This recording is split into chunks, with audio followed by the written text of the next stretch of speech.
a Democrat governor coalition has come out and said, Trump, back off, don't do this. My argument is, and I say I'm correct, of course, Democrats are, argue with me. In my opinion, aka the Holy Scriptures.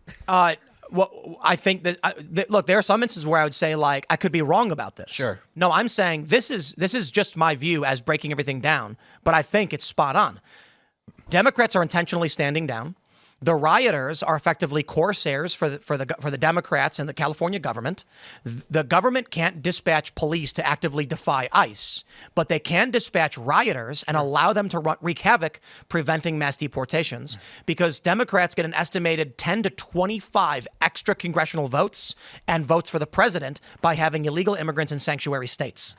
So when Donald Trump says we are going to mass deport everybody, the Democratic machine, especially California with 52 congressional seats and EC votes, is saying, how do we stop Trump? We can't send law enforcement to stop him. That would be a crisis, a serious one. We can incite and aggravate riots intentionally and then stand down and let them obstruct Trump, effectively acting as privateers. I think that's the goal. Well, there's a couple other things. First of all, 2020 worked very well for them. When you had all this mass unrest throughout the country, it led to President Biden being in the White House. And I think what they don't realize is they're not quick on the uptake, right? And in 2020, we all remember those times. If President Trump had sent in the troops, the media was waiting to call him an authoritarian strongman Hitler. They were waiting. We all saw it. And I don't know who got to him, but he was smart enough to sit his hands and say, I'll send the troops if you ask, but I'm not doing it otherwise, which was a smart move. This is not 2020 anymore.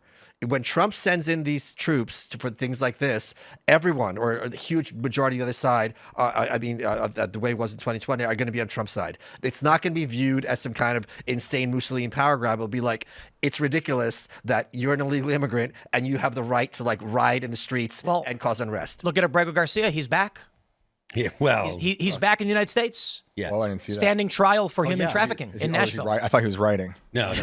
He's in LA. Nope. They brought him to Nashville because he's charged with trafficking thousands of individuals. Yeah. And Trump was like, it wasn't my decision. I don't think he should have come back. I agree. But the DOJ wanted to bring him back, and they're wasting our money. I don't think they wanted to. I think they were forced to, don't you? Well, the argument was Trump could pressure El Salvador into releasing him, but he's under no obligation to engage in foreign policy of that nature. Sure. So while the Supreme Court said he should facilitate the return, he said no. He ultimately said the DOJ made the decision to bring him back, but he was charged with human trafficking. So I think the political play there is completely defang the left's argument now, because while they're calling it a victory, the response is going to be a human trafficker on trial for human trafficking was defended and protected by Democrats. So what this is a manipulation that we see quite a bit. Like the alt-right campaign from 2016 is a really good example of this. The media had been referring to anybody who supported Trump as alt-right, using the phrase alt-right as a reference to a new right, a kind of anti-establishment right-wing cohort. Someone should write a book about that. And then a year later, they said actually alt-right means white nationalist. Right. Yeah. The AP issued a style guide, so that meant people like Jack Posobiec or anybody Cernovich, who had said, I agree with this new alternative to the right. You could go back in time and apply their statement to the new definition and say, aha, they admitted to being white supremacists. That's the game that's being played effectively by the Trump administration.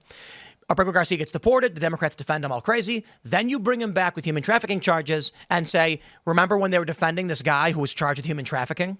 Well, here's the other good play, because there are a lot of people in conservative circles that I don't agree with, and I doubt most people in this room don't agree with as well. The idea that, like, Trump should just say, screw you, the courts. And that is a very slippery slope, because in 4 years or 8 years or 12 years from now, there's going to be a Democratic president, and you do not want that Democratic president to be like, I don't care what the Supreme Court says. We're going to have, digital ID, or we're going to have, some kind of lockdown, so on and so forth. So for Trump to reach a point where he's going to say, screw you to the Supreme Court, he should really play that card when he needs to, if he needs to, God hoping he doesn't, and not over just one dude. So when we saw this, the New York Times, all these others foaming at the mouth, Trump hates the legal system, this is a banana republic. He's like, oh, no, you want him? You got him. He's just going to jail. But I'm listening to the Supreme Court. Thanks for checking out this clip from Timcast IRL. Make sure to watch the show live Monday through Friday at 8 p.m. Subscribe to this channel, and we will see you all there.